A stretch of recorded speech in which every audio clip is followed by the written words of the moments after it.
ನಮಸ್ಕಾರ ವೀಕ್ಷಕರೇ, ಶ್ರೀಗರಿ ವಾರ್ತೆಗರಿಗೆ ಸ್ವಾಗತ. ನಾನು ನಿಮ್ಮ ಗ್ರಹೇಶ್ವರ ಗಾರ್ಡಿಗೇಂದ್ರ.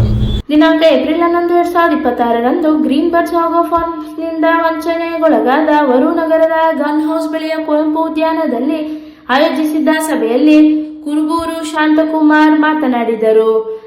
ಬರಡನಪುರ ನಾಗರಾಜ್, ಅತ್ತಹಳ್ಳಿ ದೇವರ, ಜಗದೀಶ್ ಇದ್ದರು. ಎಲ್ಲಾ ರೈತರುಗಳು ಹಾಗೂ ಮಹಿಳೆಯರು ಭಾಗವಹಿಸಿದ್ದರು. 2 ಲಕ್ಷ ಜನರ ಜೀವನವನ್ನು ಬಲಿ ತೆಗೆದುಕೊಂಡಂಥ green birds agro limited company ಠೇವಣಿಯನ್ನು ಹೂಡಿಕೆ ಮಾಡಿರ್ತಕ್ಕಂಥ ಗ್ರಾಮೀಣ ಭಾಗದ ರೈತರು, ರೈತ ಮಹಿಳೆಯರು, ಕಾರ್ಮಿಕರು, ಕೃಷಿ ಕಾರ್ಮಿಕರು ಸುಮಾರು 150ರಿಂದ 200 ಕೋಟಿ ರೂಪಾಯಿ ತನಕ ಠೇವಣಿಯನ್ನು ಕಟ್ಟಿದ್ದಾರೆ.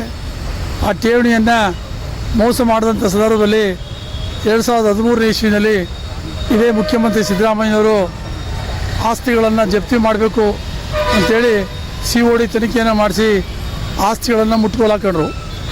ಈಗ ಕಳೆದ ಕೆಲವು ವರ್ಷಗಳಿಂದ ಆಸ್ತಿಯನ್ನು ಕೂಡ ಹರಾಜು ಮಾಡಿ 106 ಕೋಟಿ ರೂಪಾಯಿ ಸರ್ಕಾರಕ್ಕೆ ಬಂದಿದೆ.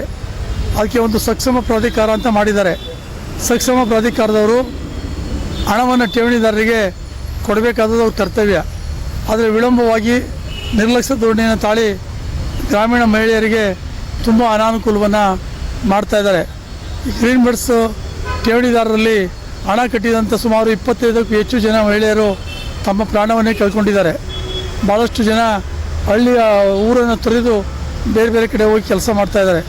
ಇಷ್ಟೆಲ್ಲ ದೊಡ್ಡ ಸಮಸ್ಯೆ ಆದರೂ ಕೂಡ ಇವರು ಹಣವನ್ನು ಕೊಡಿಸ್ಲಿಕ್ಕೆ ಸರ್ಕಾರ ಅಥವಾ ಸಕ್ಷಮ ಪ್ರಾಧಿಕಾರದವರು ಯಾಕೆ ನಿರ್ಲಕ್ಷ್ಯ ಮಾಡ್ತಾಯಿದ್ದಾರೆ ಅಂತಕ್ಕಂಥದ್ದೇ ಅನುಮಾನ ಆಗ್ತಾಯಿದೆ. ಆ ಹಿನ್ನೆಲೆಯಲ್ಲಿ ಇವತ್ತು ಸಭೆ ಕರೆದು ಚರ್ಚೆ ಮಾಡ್ತೀವಿ. ಏಪ್ರಿಲ್ ಈ ತಿಂಗಳು ಕೊನೆ ವಾರದಲ್ಲಿ ಬೆಂಗಳೂರಿನಲ್ಲಿ ಏನು ಸರ್ಕಾರದ ಗಮನ ಸೆಳೆಯಲಿಕ್ಕೆ ಬೇಕಾದಂಥ ಹೋರಾಟವನ್ನು ಹಮ್ಮಿಕೊಳ್ತೀವಿ ಅನ್ನುವಂಥ ಎಚ್ಚರಿಕೆಯನ್ನು ಕೂಡ ಸರ್ಕಾರಕ್ಕೆ ಕೊಡಲಿಕ್ಕೆ ನಾನು ಬಯಸ್ತೇನೆ.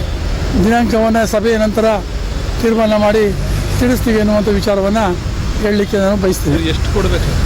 ಸುಮಾರು 150ರಿಂದ 180 ಕೋಟಿಯಷ್ಟು ಹಣ ಠೇವಣಿದಾರರಿಗೆ ಕೊಡಬೇಕಾಗಿದೆ. ಈಗಾಗಲೇ ಆಸ್ತಿ ಹರಾಜು ಮಾಡಿದ್ದಾರೆ. ಹರಾಜು ಮಾಡಿರ್ತಕ್ಕಂಥ ಹಣನೂ ಕೂಡ 100 ಕೋಟಿಗೂ ಹೆಚ್ಚು ಹಣ ಅವ್ರಿಗೆ ಬಂದಿದೆ ಅಂತ ನಾವು ತಿಳ್ಕೊಂಡಿದ್ದೀವಿ. ಇನ್ನೂ ಕೆಲವೊಂದು ಆಸ್ತಿಗಳಿದೆ. ಆದರೆ ಹಣವನ್ನು ಠೇವಣಿದಾರರಿಗೆ ಕೊಟ್ಟಿದ್ರೆ ಇಷ್ಟೊತ್ತು ಇವರು ಎಲ್ಲರಿಗೂ ಅನುಕೂಲ ಆಗ್ತಾಯಿತ್ತು. ನಮ್ಮೆಲ್ಲ ಹೋರಾಟದಿಂದನೇ ಎಲ್ಲ ಆಗಿದೆ. ಹೋರಾಟ ಪ್ರತಿಯೊಂದಕ್ಕೂ ಹೋರಾಟ ಮಾಡಲೇಬೇಕಾದಂಥ ಸನ್ನಿವೇಶ ನಿರ್ಮಾಣ ಆಗಿದೆ. ಇವತ್ತು ಅಂತಿಮ ಹಂತಕ್ಕೆ ಬಂದಿದೆ. ಸರ್ಕಾರ ಬೇಜವಾಬ್ದಾರಿತನ ತೋರದೆ ತಕ್ಷಣವೇ ಸಕ್ಷಮ ಪ್ರಾಧಿಕಾರದವರು ಠೇವಣಿದಾರರಿಗೆ ಹಣವನ್ನು ಕೊಡಿಸುವಂಥ ಕೆಲಸ ಮಾಡಬೇಕು ಅಂತ ಒತ್ತಾಯವನ್ನು ಮಾಡ್ತೇವೆ. ಇದ್ರ ಜೊತೆಗೆ ರಸಗೊಬ್ಬರದ ಸಬ್ಸಿಡಿಯನ್ನು ಕೇಂದ್ರ ಸರ್ಕಾರ ಹೆಚ್ಚಳ ಮಾಡಿದೆ 12%. ಹೌದು, ಈಗ ಯುದ್ಧದ ಪರಿಣಾಮ ಕೆಮಿಕಲ್ ಯೂರಿಯಾ ಮತ್ತು ಪೊಟ್ಯಾಸ್ ಅದರ ಅನಿಲ ಮತ್ತು ಪೆಟ್ರೋಲಿಯಂ ಪ್ರಾಡಕ್ಟಿಂದ ಮಾಡತಕ್ಕಂಥ ಒಂದು ವಸ್ತು. ಅದರಿಂದ ಸ್ವಲ್ಪ ಅದರ ಬಿಕ್ಕಟ್ಟು ಹಿನ್ನೆಲೆಯಲ್ಲಿ ಈಗ ದರ ಜಾಸ್ತಿ ಆಗ್ತದೆ ಅಂತೇಳಿ ಆ ದರವನ್ನು ಕಡಿತ ಮಾಡಲಿಕ್ಕೆ ಸಬ್ಸಿಡಿನ ಹೆಚ್ಚಳ ಮಾಡಿರ್ಬೋದು. ಅದು ಒಳ್ಳೆಯ ವಿಚಾರ. ರೈತರಿಗೆ ಗೊಬ್ಬರದ ವಿಚಾರದ ತೊಂದರೆ ಆದರೆ ರೈತರು ಆಹಾರ ಬೆಳೆಯಲಿಲ್ಲ. ದೇಶದ 140 ಕೋಟಿ ಜನರಿಗೆ ಆಹಾರ ಉತ್ಪಾದನೆ ಮಾಡೋರು ರೈತರು. ಅದರಿಂದ ಸರ್ಕಾರ ಇಂಥ ವಿಚಾರದಲ್ಲಿ ವಿಶೇಷ ಕಾಳಜಿಯನ್ನು ತೋರಬೇಕಾಗ್ತದೆ. ಅದು ಒಳ್ಳೆ ಬೆಳವಣಿಗೆ. ಈಗಾಗಲೇ 2013ರಲ್ಲಿ ಭಾಳಷ್ಟು ಈ ಮೈಸೂರಿನಲ್ಲೇ ಕೇಂದ್ರ ಕಚೇರಿ ಹೊಂದಿ ಸುಮಾರು 150 ಕೋಟಿಗೂ ಹೆಚ್ಚು ವಂಚನೆ ಮಾಡಿ green birds agro farm limited ಅಂತ ಹೆಸರಿನಲ್ಲಿ ಒಂದು ಸಂಸ್ಥೆ ಹುಟ್ಟಾಕಿ ಇದರಲ್ಲಿ ನಾನು ಠೇವಣಿ 1 to 2 ಕೊಡ್ತೀವಿ 5 ವರ್ಷಕ್ಕೆ, ಮತ್ತು ತಿಂಗಳು 100 ರೂಪಾಯಿ ಆ ರೀತಿ RD ಕಟ್ಟಿದ್ರೆ 5 ವರ್ಷಕ್ಕೆ ನಿಮಗೆ ಡಬಲ್ ಕೊಡ್ತೀವಿ ಅಂತೇಳಿ ಹಣನ ಕಟ್ಸ್ಕೊಂಡು ಸುಮಾರು ಕರ್ನಾಟಕದಾದ್ಯಂತ ಸುಮಾರು 16 ಜಿಲ್ಲೆಗಳಿಗೂ ಹೆಚ್ಚು 2 ಲಕ್ಷಕ್ಕೂ ಹೆಚ್ಚು ಜನ ಠೇವಣಿದಾರರು ಹಣ ಹೂಡಿಕೆ ಮಾಡಿದರು. ಈ ಹಣನ ಏನು ವಂಚನೆ ಮಾಡಿದ ನಂತರ ನಮ್ಮ ಠೇವಣಿದಾರಗಳು ಏನು ಭಾಳಷ್ಟು ಸಂಕಷ್ಟದಲ್ಲಿದ್ದಾಗ ನಮಗೆ ನೆನಪಾಗಿ ರೈತ ಹೋರಾಟಗಾರರು ಇವ್ರನ್ನ ನೀವು ಕಾಂಟ್ಯಾಕ್ಟ್ ಮಾಡಿದ್ರೆ ಖಂಡಿತ ನಿಮ್ಮ ಸಮಸ್ಯೆ ಪರಿಹಾರ ಸಿಗುತ್ತೆ ಅಂತೇಳಿ ನಮ್ಮ ರಾಜ್ಯಾಧ್ಯಕ್ಷರಾದಂಥ ಕುರುಬೂರು ಶಾಂತಕುಮಾರ್, ರಾಜ್ಯ ರೈತ ಸಂಘಟನೆಗಳ ಒಕ್ಕೂಟ, ರಾಜ್ಯ ಕಬ್ಬು ಬೆಳೆಗಾರ ಸಂಘದ ರಾಜ್ಯಾಧ್ಯಕ್ಷರಾದಂಥ ಕುರುಬೂರು ಶಾಂತಕುಮಾರ್ ಅವ್ರನ್ನ ಭೇಟಿ ಮಾಡಿದಾಗ ಅವರ ಒಂದು ಮುಂದಾಳತ್ವದಲ್ಲಿ ಅವರ ಒಂದು ಏನು ಮಾಹಿತಿಯ ಮೇರೆಗೆ ನಾವು ಅವರ ಏನು ಇದಾಕೊಟ್ರು, ಏನೋ ಹೋರಾಟದ ಹೆಜ್ಜೆ ಹಾಕ್ಕೊಟ್ರು. ಅದನ್ನು ಹೋರಾಟದ ಮೂಲಕ ಮಾಡೋದಕ್ಕೆ ಇದೇ 2013ರಲ್ಲಿ ಇದೇ ಸಿದ್ದರಾಮಯ್ಯನವರು ಮುಖ್ಯಮಂತ್ರಿ ಆಗಿದ್ದರು. ಬೆಂಗಳೂರಿನಲ್ಲಿ ಬೃಹತ್ ಸಂಖ್ಯೆಯಲ್ಲಿ ಸಹಸ್ರಾರು ಸಂಖ್ಯೆಯಲ್ಲಿ ಸುಮಾರು 20,000ಕ್ಕೂ ಹೆಚ್ಚು ಜನ ಸಂಖ್ಯೆಯಲ್ಲಿ ಅಲ್ಲಿ ನಾವು ಹೋರಾಟ ಮಾಡಿದಾಗ ಅದೇ ಜಾಗದಲ್ಲಿ ಬಂದಂಥ ಆಗ್ನ ಏನು ಮಂತ್ರಿಗಳು, ಗೃಹ ಮಂತ್ರಿಗಳಿರ್ಬೋದು, ಮುಖ್ಯಮಂತ್ರಿಗಳು ಇರ್ಬೋದು, ಅವರು ನಮ್ಮ ಮನವಿನ ಸ್ವೀಕರಿಸಿ ಏನು ಇದನ್ನು CID ತನಿಖೆಗೆ ಒಪ್ಪಿಸಿದ್ರು. CID ಎಲ್ಲನೂ ಆಸ್ತಿಗಳನ್ನೆಲ್ಲ ಮುಟ್ಟುಗೋಲು ಹಾಕತ್ತು. ಮತ್ತು ತದನಂತರ ಮೈಸೂರಿನ AC ಅವ್ರನ್ನ ಸಕ್ಷಮ ಪ್ರಾಧಿಕಾರ ಮಾಡಿತ್ತು. ಅವರು ಕೂಡ ಎಲ್ಲ ಕ್ರೋಢೀಕರಿಸಿ ಆಸ್ತಿಗಳೆಲ್ಲನೂ ಮುಟ್ಟುಗೋಲು ಹಾಕೊಂಡ ಮೇಲೆ ಇದನ್ನೆಲ್ಲನೂ ಕೂಡ ನೀವು ಹರಾಜು ಹಾಕಿ ಬೇಗ ಹಣ ಕೊಡಿ ಅಂತ ನಾವು ಏನು ಹೇಳಿ ಮತ್ತೆ ನಮ್ಮ ರಾಜ್ಯಾಧ್ಯಕ್ಷರಾದಂಥ ಕುರುಬೂರು ಶಾಂತಕುಮಾರ್ ಅವರ ನೇತೃತ್ವದಲ್ಲಿ ಹೋರಾಟ ಹೆಚ್ಚು ಮಾಡಿದಾಗ ಕೊರೋನಾ ಸಹ ನೆಪ ಹೇಳಿದ್ರು, ಮತ್ತು ಬೇರೆ ಬೇರೆ ನೆಪ ಹೇಳಿ ತಳ್ಳಾಟ ಮಾಡ್ಕೊಂಡು ಹೋದರು. ಆದರೂ ಕೂಡ ನಾವು ಹೋರಾಟನ ನಿಲ್ಲಿಸದಂತೆ ಮಾಡಿದ ಪರಿಣಾಮವಾಗಿ ಬೆಂಗಳೂರಿನಲ್ಲಿ ಇದಕ್ಕಾಗಿಯೇ IMA ಹಗರಣ ನೀವೆಲ್ಲ ಕೇಳಿರ್ಬೋದು.